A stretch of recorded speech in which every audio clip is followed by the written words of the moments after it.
Hello everyone, good morning. आज हम करेंगे अपना न्यू चैप्टर जेनेटिक्स का सेकेंड चैप्टर, जो कि है मॉलिक्यूलर बेसिस ऑफ इनहेरिटेंस। जैसे कि आपने जेनेटिक्स का भी चैप्टर नंबर 1 पिछला किया था क्लास 12th का, तो हमने उसमें बहुत सारे लॉज, मेंडल्स के laws, chromosomal theory, syndromes, disorders, ये सब चीज़ें डिस्कस करी थी। बट जो हमारा नेक्स्ट चैप्टर है जेनेटिक्स का, that is molecular basis of inheritance. ये चैप्टर आपका नीट पॉइंट ऑफ व्यू से, सीबीएसई पॉइंट ऑफ व्यू से, दोनों से ही बहुत इंपॉर्टेंट चैप्टर है और इसके बहुत सारे क्वेश्चंस हमारे बोर्ड एग्जाम में भी बनते हैं और नीट में भी बनते हैं। तो ये चैप्टर स्टार्ट करते हैं अपना next chapter.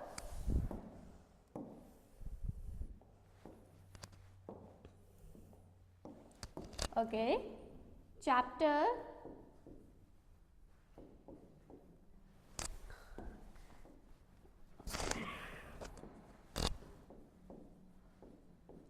Molecular basis of inheritance. ये चैप्टर आपको क्या बताता है? ये चैप्टर हम लोगों को ये चैप्टर क्या बताता है?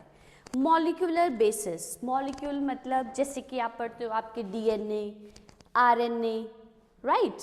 इनहेरिटेंस का क्या मतलब होता है? इनहेरिटेंस का मतलब होता है वो कैरेक्टर्स जो आपके पेरेंट्स से ऑफस्प्रिंग में आते हैं। जैसे characters which are passed from parents to offspring, उसे इनहेरिटेंस बोलते हैं कि वो कैरेक्टर्स इनहेरिट हुए हैं, आप में वो कैरेक्टर्स आए हैं। जिसे कहते हैं ना आप हम बिल्कुल अपने मम्मी के जैसे, ये तो अपनी मम्मी पे गया है, ये अपने पापा पे गया है, हाइट तो इसकी पापा पे गई है, लेकिन इसके बाल अगर ये सब देखो तो ये थोड़ा मम्मी पे गया है। तो ये क्या क्या पास हुआ है हमारे पेरेंट्स से, हम लोगों में क्या आया है? Obviously DNA.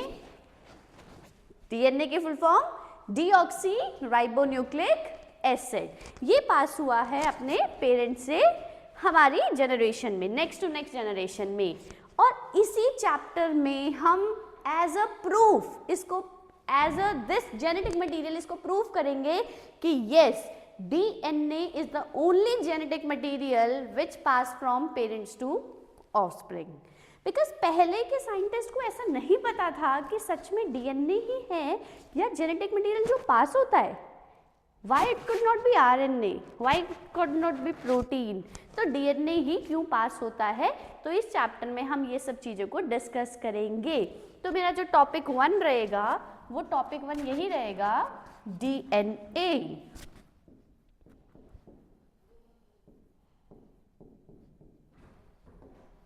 डीऑक्सी राइबो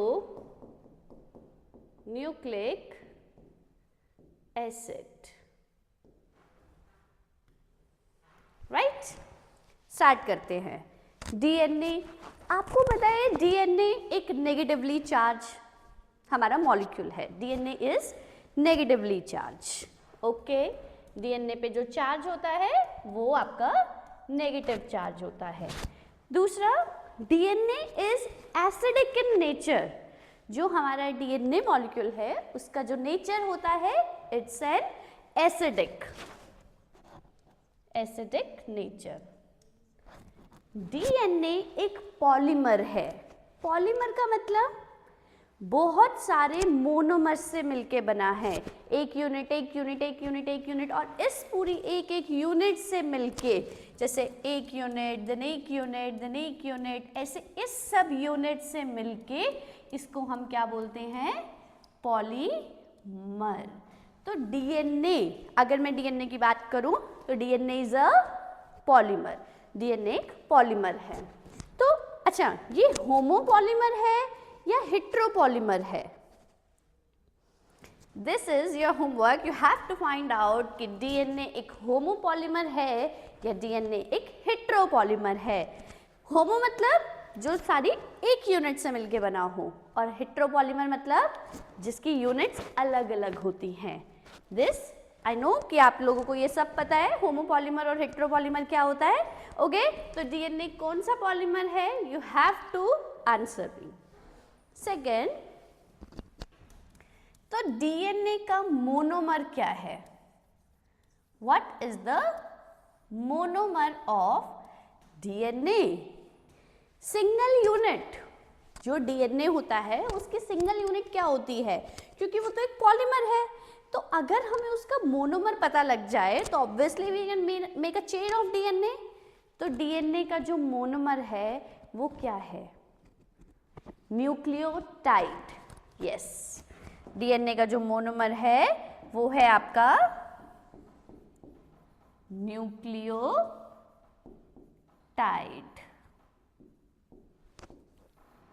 तो आज की क्लास में हम न्यूक्लियोटाइड को बनाना सीखेंगे कि न्यूक्लियोटाइड को आप कैसे बना सकते हो। तो न्यूक्लियोटाइड क्या है, it's a monomer of DNA. DNA का मोनोमर है न्यूक्लियोटाइड। तो लेट अस स्टार्ट।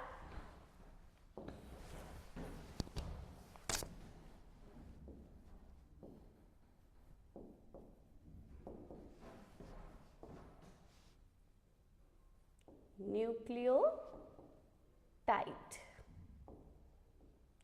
अगर आप एक न्यूक्लियोटाइड बना लो बच्चों, एक न्यूक्लियोटाइड बना लो, तो आप उस बहुत सारे न्यूक्लियोटाइड की मदद से आप उसकी पूरी चेन बना सकते हो, मतलब आप पूरा डीएनए बना सकते हो। तो हमें क्या करना है, हमें सबसे पहले एक न्यूक्लियोटाइड बनाना है। ये देखो,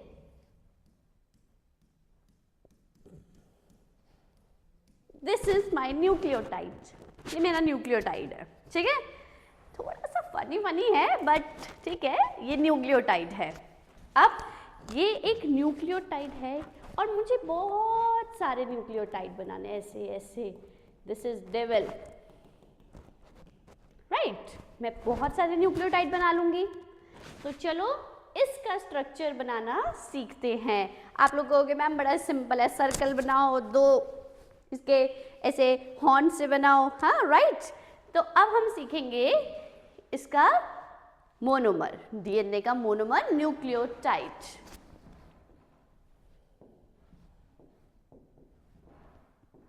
न्यूक्लियोटाइड को बनाने के लिए हमें क्या चाहिए, तीन बेसिक चीजें चाहिए होती हैं हमें न्यूक्लियोटाइड बनाने के लिए। जो हमारी फर्स्ट थिंग है न्यूक्लियोटाइड बनाने के लिए, उसके लिए हमें चाहिए नाइट्रोजनस बेस। सपोज आप लोग पिज्ज़ा बना रहे हो, राइट। न्यूक्लियोटाइड, वैसे तो ये पिज़्ज़ा नहीं है बट इमेजिन कि आप लोग एक पिज़्ज़ा बना रहे हो, और पिज़्ज़ा बनाने के लिए सबसे पहले क्या चाहिए, उसका बेस, ऑब्वियसली बेस चाहिए। तो हम सबसे पहले लेते हैं न्यूक्लियोटाइड बनाने के लिए हमें क्या चाहिए, नाइट्रोजनस बेस।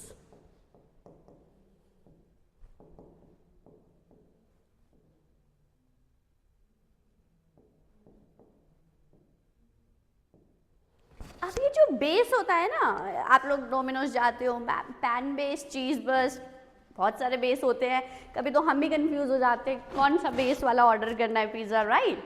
ऐसे ही जो नाइट्रोजनस बेस होते हैं, it is categorised into two bases. First is purine and second is pyrimidine. जो हमारा फर्स्ट बेस होता है वो होता है प्यूरीन, और जो हमारा सेकेंड बेस होता है वो होता है पायरिमिडीन। तो हमारे दो बेसिस हो गए, प्यूरीन एंड पायरिमिडीन। इसके अंदर दो दो न्यूक्लियोटाइड्स होते हैं। देखो, नाम छोटा प्यूरीन, काम बड़ा। इसकी जो रिंग होती है वो बड़ी होती है, प्यूरीन की जो रिंग है वो बड़ी रिंग है। और पिरामिडीन, नाम बड़ा लेकिन रिंग छोटी, इसकी एक सिंगल यूनिट की रिंग होती है। अच्छा, ये रिंग किस चीज की कंपोज्ड है, किस चीज की बनी है ये रिंग? ये रिंग कार्बन और नाइट्रोजन से मिलके बनी है। These rings are composed of carbon nitrogen, carbon nitrogen, C carbon nitrogen, carbon nitrogen. These are the bonding of between carbon and nitrogen. जो पिरामिडीन की रिंग है, पिरामिडीन की जो रिंग होती है वो किससे बनी है? वो भी कार्बन नाइट्रोजन से बनी है, बट वो सिंगल यूनिट की है। ओके। प्यूरीन में आपकी 2 थिंग्स आती हैं, मतलब 2 न्यूक्लियोटाइड्स आते हैं प्यूरीन में। क्या? Adenine and guanine.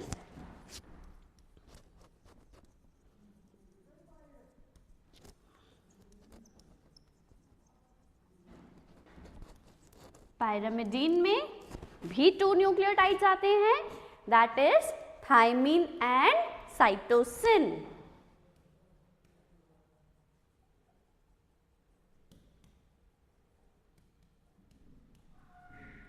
राइट?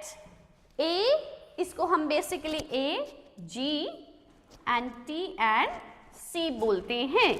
तो हमारे पास 4 न्यूक्लियोटाइड्स हैं, 2 नाइट्रोजनस बेस पेयर, 2 पार्ट्स में कैटेगराइज हैं, प्यूरीन एंड पायरामिडीन। प्यूरीन में आपके आते हैं एडेनिन और ग्वानिन, एंड पिरामिडीन में आते हैं आपके थायमीन और साइटोसिन। ए का जो बेस्ट फ्रेंड है ना, ओके,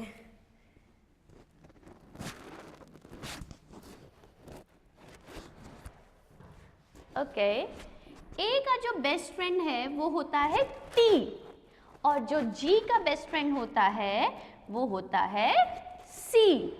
मीन्स ए जो है वो टी के साथ बॉन्ड बना सकता है, और जो जी है वो सी के साथ बॉन्ड बना सकता है।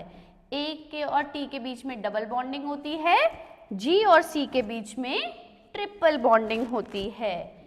जी और सी के बीच में ट्रिपल बॉन्डिंग होती है। सो A pairs with T and G pairs with C. Okay. Next, आपने नाइट्रोजनस बेस बना लिया. First thing you have made. Second, what is the second thing you need to make a nucleotide? What is the second thing you need to make a pizza? Obviously salt. You will sprinkle some salt over your pizza, but हम थोड़ा unique pizza बना रहे हैं. We'll not sprinkle any salt, we'll sprinkle sugar. Yes, sugar. तो हमारा जो second चीज है, सेकेंड थिंग है न्यूक्लियोटाइड बनाने के लिए, that is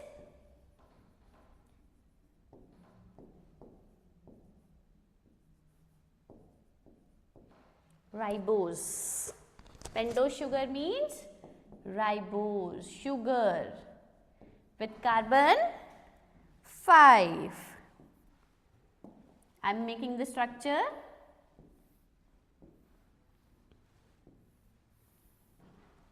Carbon number 1,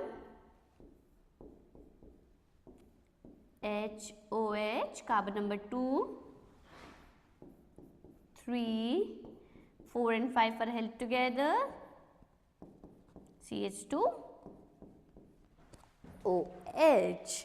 This is the structure of pentose sugar, ribose. किसका स्ट्रक्चर है ये? राइबोस का स्ट्रक्चर है. तो पहला तो आपने नाइट्रोजनस बेस ले लिया, जिसमें आपने 2 बेस लिए, प्यूरीन एंड पिरामिडीन, और उसके बाद आपने सेकेंड थिंग क्या ले ली? Pentose sugar. ये आपने शुगर का स्ट्रक्चर बना दिया. अब हमारा आधा काम हो चुका है. क्या? अब हमारी ये दोनों चीजें बन चुकी हैं. अब हम ये दोनों चीजें बना चुके हैं, right? Sugar plus nitrogenous base, अगर इन दोनों को हम देखें, sugar plus nitrogenous base is equals to nucleoside. You have make monomer of RNA. आप RNA का मोनोमर बना चुके हैं, क्योंकि RNA के लिए मुझे तीसरी चीज की जरूरत नहीं है. DNA के लिए मुझे तीसरी चीज की जरूरत नहीं है. RNA के लिए मुझे तीसरी चीज की जरूरत नहीं है. DNA के लिए मुझे थर्ड थिंग नेसेसरी होगी, जो कि हम अभी बनाएंगे. बट RNA के लिए मुझे सिर्फ ये 2 चीजें चाहिए थी, बेस और पेंटोज शुगर, जो कि हम बना चुके. बस इसमें एक थोड़ा सा ट्विस्ट है. क्या ट्विस्ट है? आरएनए में we never use thymine. RNA में हम कभी भी थाइमीन का यूज नहीं करते। हम थाइमीन की जगह instead of thymine we used uracil. हम किसका यूज करते हैं? Uracil. This is also a pyrimidine.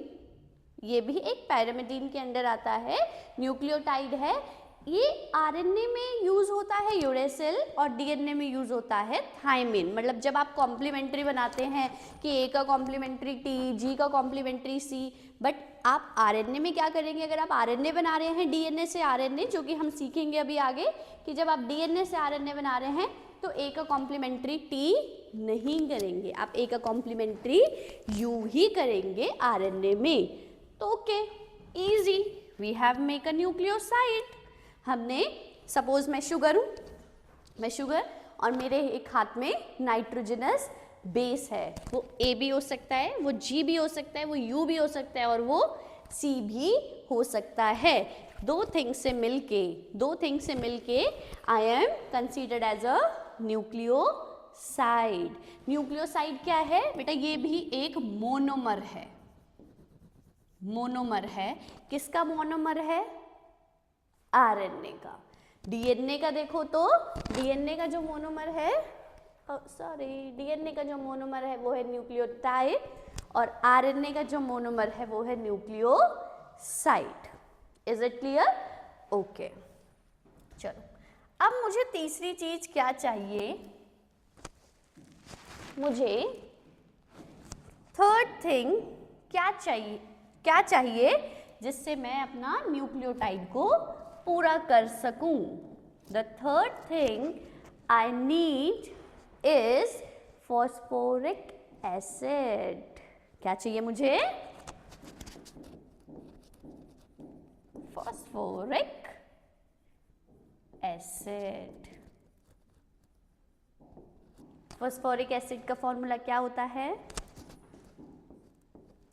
H3PO4, right? H3PO4। थोड़ा सा इसको एलैबोरेट करके बनाते हैं। P बीच में लो, H3 1 2 3, O4 1 2 3 and 4। phosphorus की वैलेंसी 5, completed। 1 2 3 4 5, 5 बॉन्ड पूरे कर दिए फॉस्फोरस की। तो अब है हमारा ये तीसरा फॉस्फोरिक एसिड। तो आप बोलोगे मैम बड़ा इजी, नाइट्रोजनस बेस कर लिया, शुगर कर लिया, फॉस्फोरिक एसिड कर लिया, बन गया न्यूक्लियोटाइड, मिला दो तीनों को, है ना?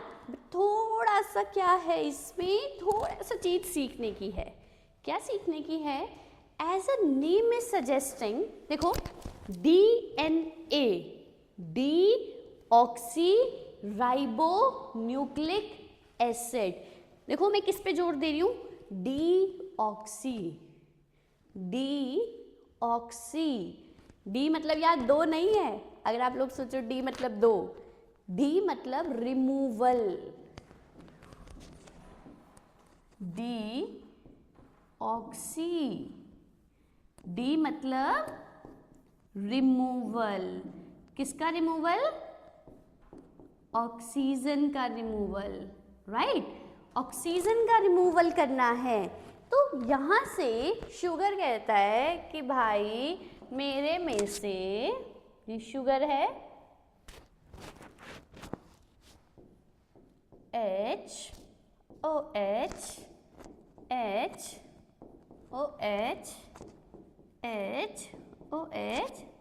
CH2OH। ये शुगर क्या कहता है कि भाई मेरे में से कहीं से ऑक्सीजन रिमूव करो।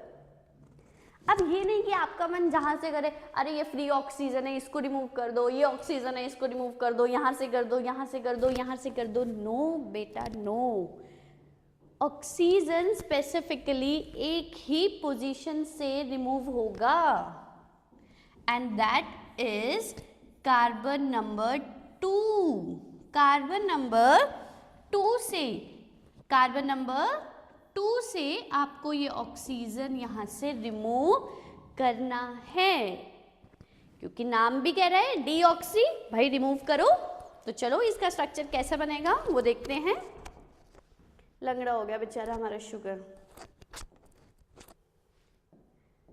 HOH H H, you have removed this oxygen, HOH CH2OH, है ना, रिमूव कर दिया। तो ये शुगर का स्ट्रक्चर बना, ये शुगर का स्ट्रक्चर बन गया।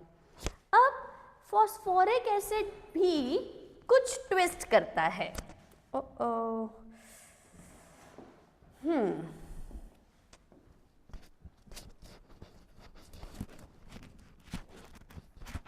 फॉस्फोरिक एसिड आपने क्या बनाया था?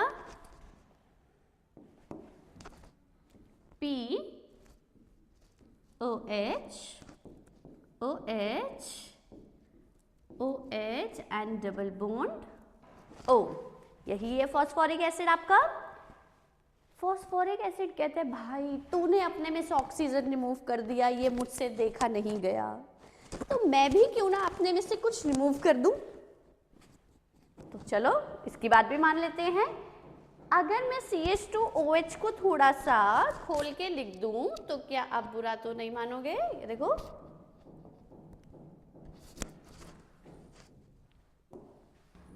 CH2OH लिख सकती हूँ, लिख सकते हैं, ठीक है। अब फॉस्फोरिक एसिड क्या कहता है? अच्छा, इससे पहले अभी कुछ रिमूव करने से पहले let me tell you, this is acid, अरे मेरी राइटिंग, दिस इज एसिड और this is alcoholic group, because OH is present. आप बोलोगे कि मैम यहाँ पे भी तो OH है, तो आपने इसको एसिडिक क्यों कहा?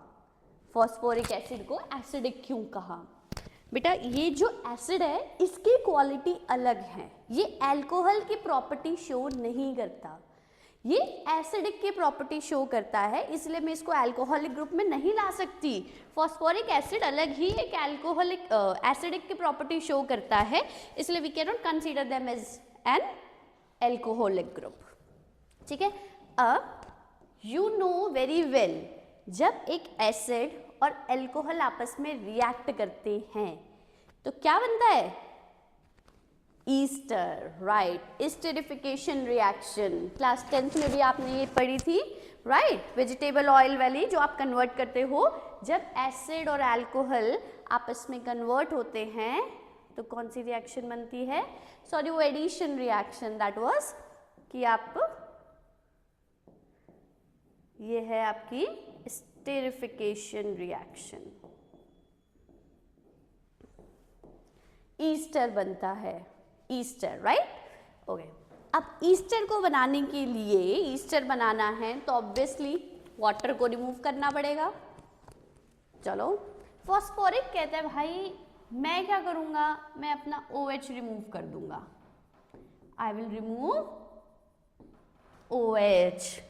तो शुगर यहाँ से कहते हैं अरे नहीं नहीं नहीं, मुझसे नहीं देखा जाएगा, मेरा तो एक ऑक्सीजन गया था, तुम तो सारा OH दे रहे हो। तो यहाँ से क्या रिमूव होगा? यहाँ से H रिमूव हो जाएगा, ठीक है। तो अब इसका फाइनल स्ट्रक्चर देखते हैं, बस देन ये टॉपिक खत्म है आपका। क्या बनेगा ये final structure? This is your sugar, HOH H H H OH CH2O, क्योंकि H रिमूव पानी, बेसिकली वाटर रिमूव हुआ है, H2O पानी रिमूव हुआ है, ठीक है। और ये POH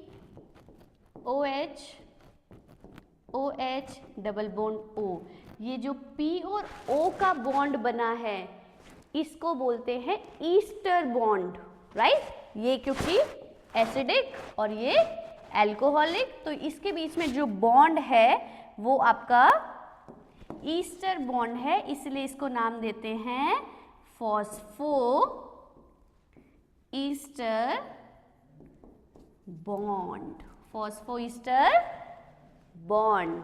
और यहाँ इस हाथ में एडेनिन भी हो सकता है, गुआनिन भी, थाइमिन भी और साइटोसिन भी। यहाँ थाइमिन होगा क्योंकि ये डीएनए है, क्योंकि ये डीएनए है। तो this is the structure of nucleotide. हमने बना लिया न्यूक्लियोटाइड, राइट। न्यूक्लियोटाइड बन गया, एक फॉस्फोईस्टर बॉन्ड भी बना लिया। बट नेक्स्ट क्लास में हम क्या सीखेंगे, इसकी चेन बनाना। अभी आपने एक न्यूक्लियोटाइड बनाया है। In the next class, next lecture we will study about इसकी चेन। चेन कैसे बनाते हैं आपकी न्यूक्लियोटाइड की, ताकि आप प्रॉपर डीएनए बना सको। क्लियर है ये? ओके।